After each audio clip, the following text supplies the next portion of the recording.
안녕하세요. 저는 올해 50대 중반인 여자입니다. 저는 몇 달 전에 이혼했던 전 남편과 다시 재결합을 했어요. 제 이야기를 들으시면 다들 왜 이혼한 사람을 다시 만나냐고 물어보십니다. 오늘은 이 이야기를 여러분들께 하려고 해요. 재미있게 들어주시면 감사하겠습니다. 저는 어린 나이에 남편과 결혼을 했어요. 저희들은 너무나 서로에 흠뻑 빠져 있었고, 연애 기간이 그렇게 길진 않지만 이 사람과 결혼을 해야겠다는 결정을 내렸었죠. 혼전 임신도 아니었고 남편이 결혼할 나이가 되어서 급하게 한 결혼도 아니었습니다.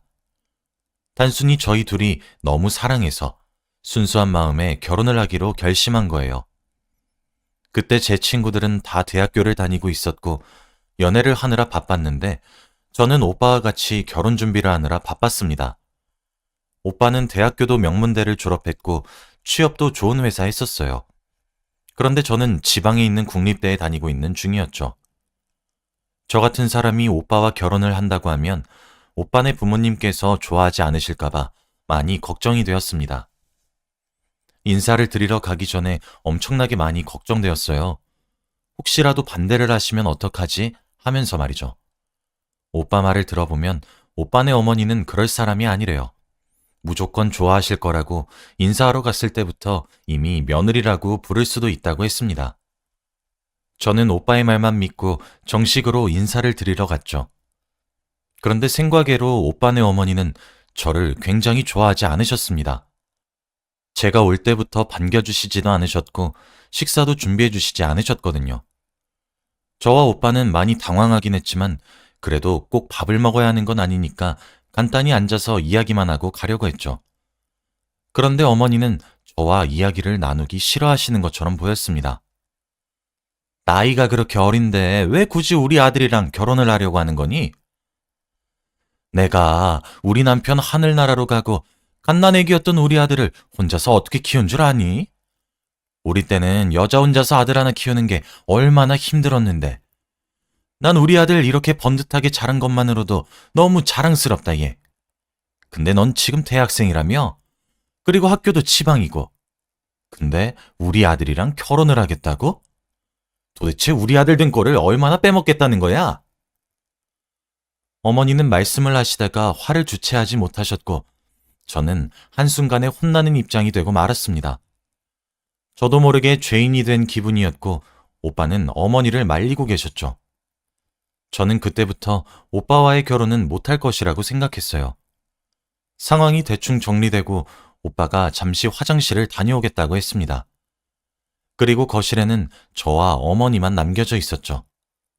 땅바닥만 바라보고 있던 저에게 어머니는 에휴, 우리 아들이 왜 너 같은 게 좋다고 하는지 하여간 나 닮아서 착하다니까 이라고 하더라고요. 어머니가 하신 말씀을 듣고 솔직히 화가 조금 나고 억울했어요. 제가 무슨 잘못을 그렇게 크게 지었다고 그렇게 막말을 하실까요? 저도 집에서 귀한 딸이고 자식인데 이렇게 하대당하는 게 너무 억울했습니다. 오빠가 화장실에서 나왔고 저희는 집에서 나왔어요. 오빠는 저에게 사과를 연신했습니다. 미안해. 엄마가 원래 이런 사람이 아닌데 내가 여자를 소개시켜드린 게 처음이라서 그런 걸 거야. 내가 정말 미안해.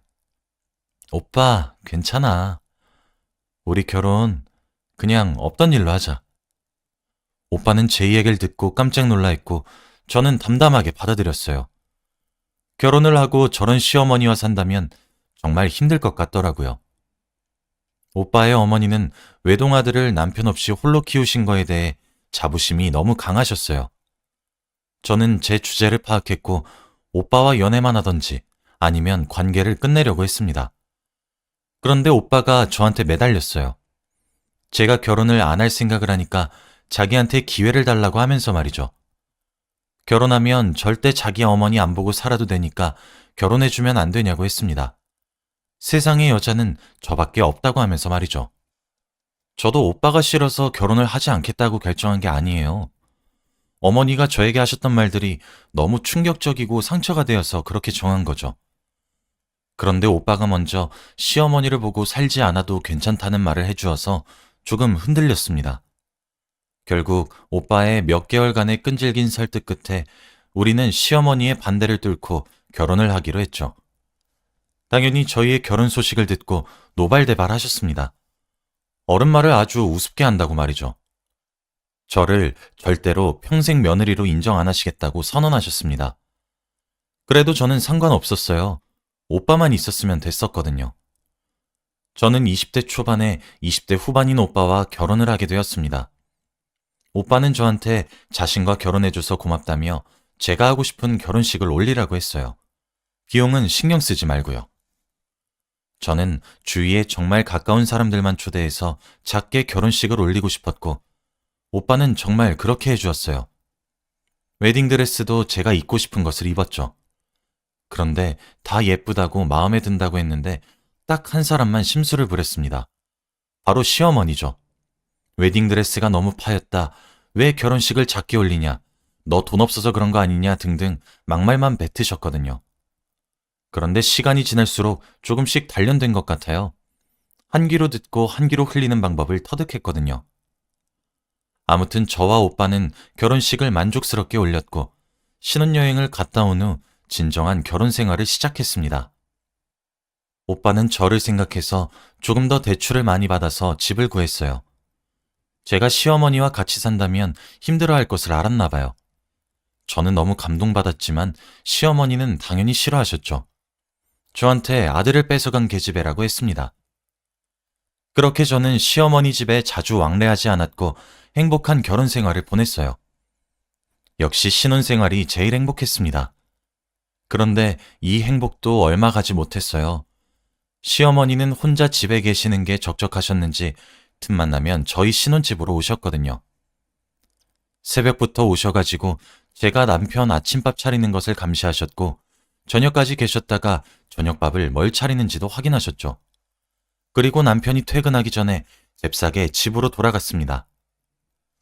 남편은 아침밥을 먹을 때만 어머니가 집에 계시는 줄 알겠지만 어머니는 남편이 출근하고 제가 집안일을 하는 것도 지켜보셨고 저녁 준비를 하는 것도 지켜보시다가 상을 다 차리고 남편을 기다릴 때 집으로 돌아가셨습니다. 그래서 남편은 시어머니가 아침에만 집에 잠깐 오시는 줄 알죠. 제가 이 사실을 남편한테 말하면 상황이 커질 것 같아서 차마 말을 못했습니다.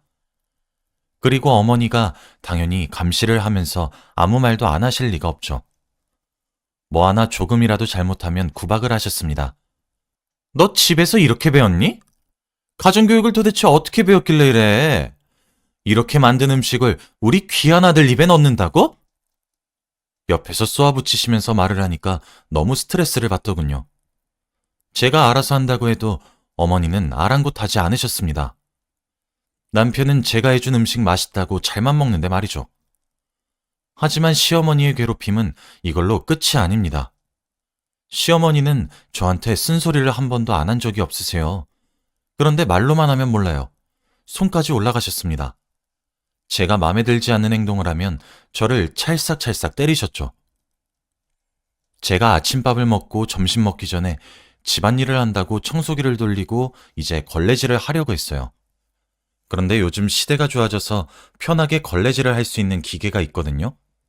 저희 집도 남편이 사줘서 그걸 쓰려고 했습니다. 그런데 시어머니가 제가 그걸 쓰고 편안하게 걸레질을 하려고 하니까 노발대발 하시더라고요. 어머머, 너 지금 뭐 하는 거니? 우리 때는 그런 거 안 쓰고 걸레질 했어. 당장 그거 넣어놓지 못해? 이러면서 저한테 자신이 했던 옛날 방식으로 걸레질을 하라고 하시는 겁니다. 저는 왜 굳이 그래야 하냐고 편하게 걸레질 하려고 산 물건인데 써야 하지 않냐고 했어요. 그런데 시어머니는 말할 핑계거리가 없으셨는지 갑자기 자리에서 일어나시더니 저한테 다가오셨죠. 그러면서 자신의 손을 제 등 어깨 머리에 한 대씩 찰싹찰싹 때리시면서 어디서 어른이 말하는데 말대꾸를 해? 라고 하셨습니다. 차마 제가 시어머니를 때릴 수는 없으니 맞고만 있었죠. 그런데 시어머니가 약하게 때리는 것도 아니세요. 굉장히 아프게 때리십니다. 그리고 가끔씩 리모컨이나 베개 같은 걸 저한테 던지시기도 하셨죠. 솔직히 하루 이틀이면 참을 수 있었는데 그걸 매일같이 하시니까 몸도 상하고 정신적으로도 피폐해지더라고요. 그리고 가끔씩은 제 팔뚝을 꼬집기도 하셨습니다. 시어머니의 손찌검 때문에 제 몸에는 상처가 점점 많아졌고 아침에 눈을 뜨고 일어날 때면 온몸이 찌뿌둥했죠. 어느 날 시어머니가 팔뚝을 꼬집어서 멍이 크게 들었어요. 그 멍을 보고 남편이 심각하게 물어보는 겁니다. 요즘 대체 왜 이렇게 몸에 상처가 많냐고 하면서 말이죠. 저는 순간 눈에서 눈물이 차올랐고 저도 모르게 그만 남편 앞에서 울음이 터지고 말았습니다. 그리고 모든 사실을 다 말했어요. 지난 몇 개월간 시어머니가 저한테 어떻게 행동하셨는지 말이죠. 저는 울분을 토했고 남편한테 말하고 나니 속이 조금 시원해졌습니다. 그런데 남편의 표정을 보니 정말 화가 잔뜩 난 표정이더군요. 남편은 그날 시어머니에게 찾아가서 화를 불같이 냈습니다. 제발 저를 괴롭히지 말라고 하면서 말이죠. 시어머니는 아들이 며느리 편을 드니까 충격을 받으셨나 봅니다. 그런데 저는 그날 남편이 그렇게 말하면 시어머니가 저를 괴롭히지 않을 줄 알았습니다. 하지만 그렇지 않았어요. 시어머니는 더 오기가 생기셨는지 더 심하게 괴롭히셨습니다. 점점 괴로워지고 정신적으로 힘들어졌어요. 시어머니는 자신의 아들을 뺏은 여자가 마음에 들지 않았겠죠. 저는 시간이 지나면 인정해 주시겠지, 아이를 낳으면 인정해 주시겠지 했습니다. 그래서 저는 임신을 했어요. 그래도 임산부한테는 괴롭히지 않겠다고 생각하면서요. 배가 점점 부풀고 아이의 성별이 알 수 있을 때쯤 되니까 떨리더라고요.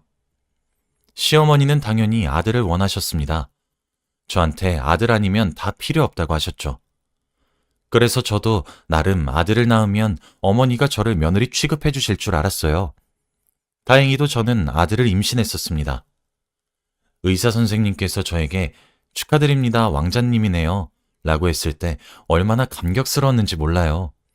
드디어 어머니가 저를 며느리로 인정해 주시고 그동안의 고생이 끝냈다고 생각하니까 눈물이 났죠. 그래서 집으로 돌아가자마자 시어머니에게 아들 소식을 전해드렸어요. 당연히 시어머니가 펄쩍펄쩍 뛰면서 좋아하실 줄 알았거든요. 그런데 시어머니는 갑자기 말을 바꾸셨습니다. 아들도 갑자기 필요 없대요.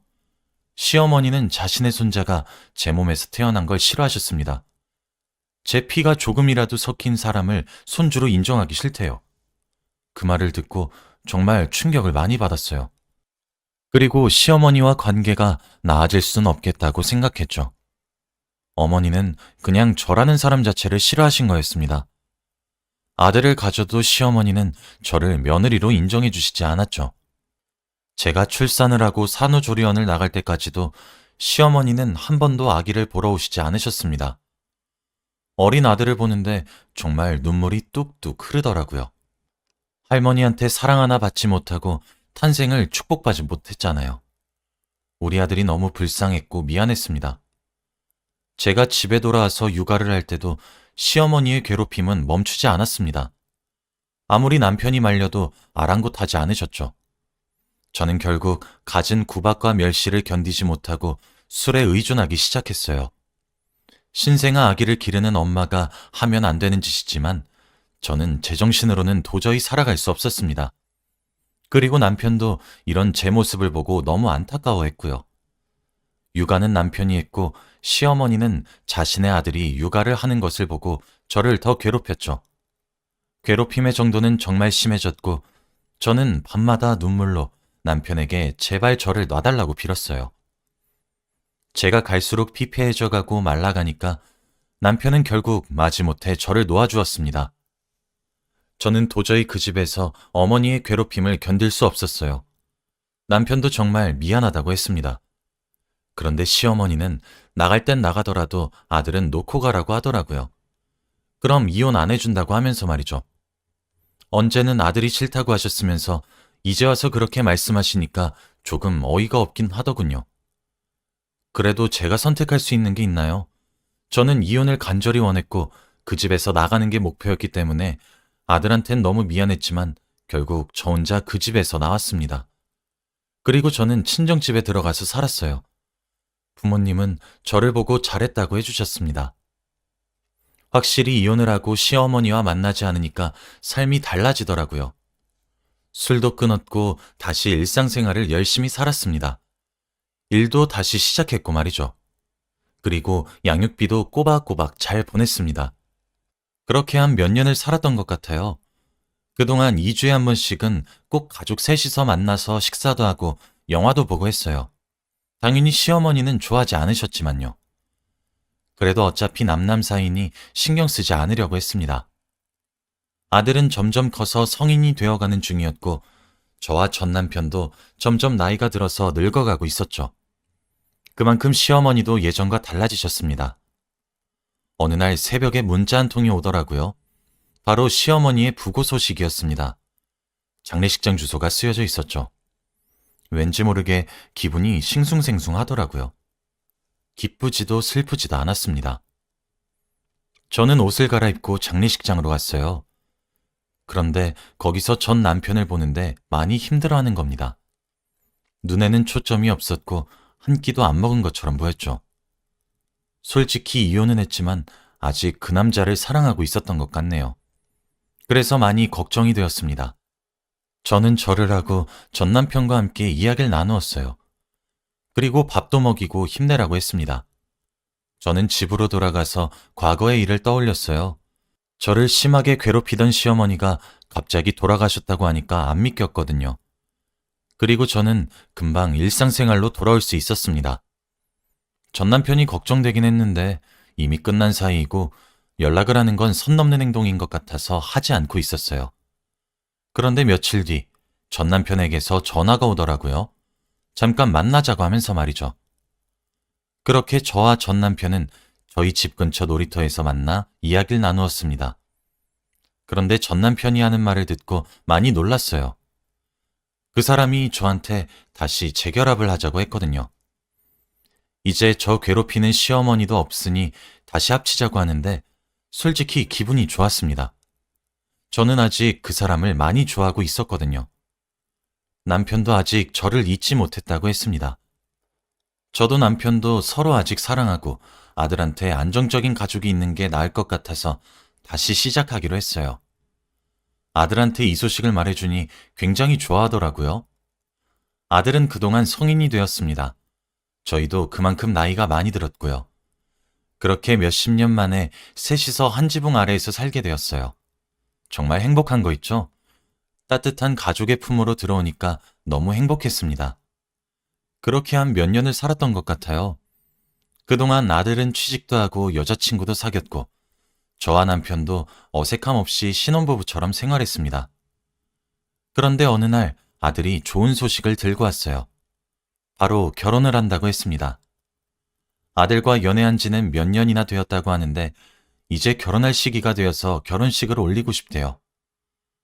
저와 남편은 이미 예비 며느리와 자주 만나던 사이였고 좋은 여자인 것 같아서 당연히 승낙했죠. 저는 며느리한테 저희 시어머니처럼 그런 식으로 행동하지 않겠다고 다짐했습니다. 무조건 좋은 시어머니가 되겠다고 생각했어요. 아들이 결혼을 하니까 저는 아들보다 며느리가 더 좋은 것 같아요. 너무 귀엽고 예쁘고 제 딸 같습니다. 요즘은 아들보다 더 자주 만나서 데이트도 하고 그러다 보니 아들이랑 남편이 질투를 하네요. 둘은 아직 신혼인데 얼마 전 저희에게 아주 기쁜 소식을 안겨주었습니다. 바로 며느리가 임신을 했다고 해요. 저와 남편은 너무 기뻐서 동네를 뛰어다녔죠. 그리고 며느리한테 손 하나 까딱하지 말라고 했습니다. 집에서 모든 일은 아들한테 시키라고 했고 시댁에 놀러 오면 우리가 다 하겠다고 했죠. 확실히 제가 시어머니한테 괴롭힘을 많이 당하고 살았다 보니 제 며느리한테는 잘해주려고 하고 있어요. 며느리도 행복해하는 것 같아서 기분이 좋습니다. 남편과 재결합을 했던 게 정말 잘한 선택인 것 같아요. 저의 선택에 응원해 주시면 좋겠습니다. 제 이야기는 여기까지예요. 들어주셔서 감사합니다.